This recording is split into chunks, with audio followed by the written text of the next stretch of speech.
The parking lot for the world-famous Trestles beach has seen plenty of rare and unusual cars over the years, but I'm willing to bet that this was the first time it had seen a Mars Red 2018 Mercedes-AMG GT R. After all, exotic two-door sports coupes don't normally make good surf rigs.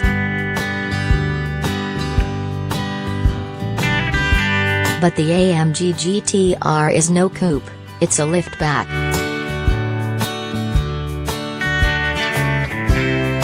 And the engine is up front instead of in the middle or at the rear.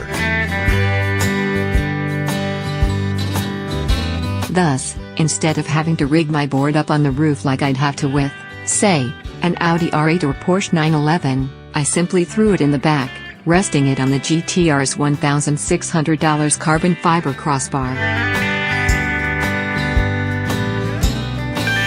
And there was still enough space left over for my duffel bag of gear. Who says sports cars can't be practical? Of course, the AMG GT R is much more useful for shredding tires than carrying shred sticks.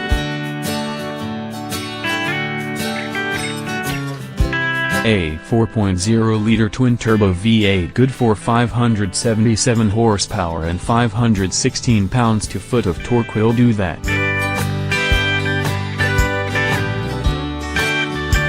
It may wear Michelin Pilot Sport Cup 2's 275/35ZR19 up front and massive 325/30ZR20 meets at the rear, but all that means is that more of the pavement will be ripped out when peak torque makes its way to those beefy rears via AMG's 7-speed dual-clutch automatic transmission at a mere 1,900 revolutions per minute.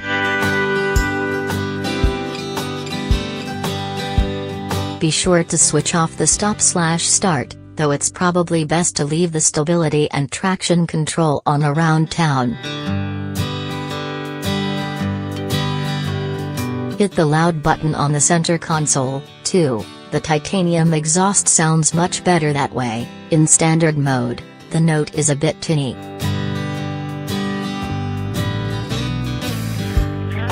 Frankly, the street is not an appropriate place to take the leash off this wild animal. When a car can hit 60 miles per hour in just 3.5 seconds, there isn't much room under the speed limit for open throttle shenanigans.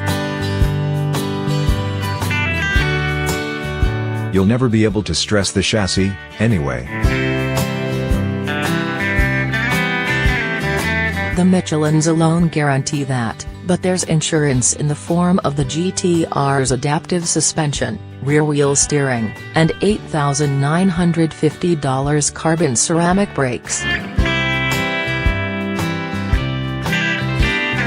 Fortunately, European Bureau Chief Georg Ketcher drove one somewhere more appropriate, the Portimao circuit in Portugal, so we can confirm that there are no concerns about the GTR's performance at its orbital level limits.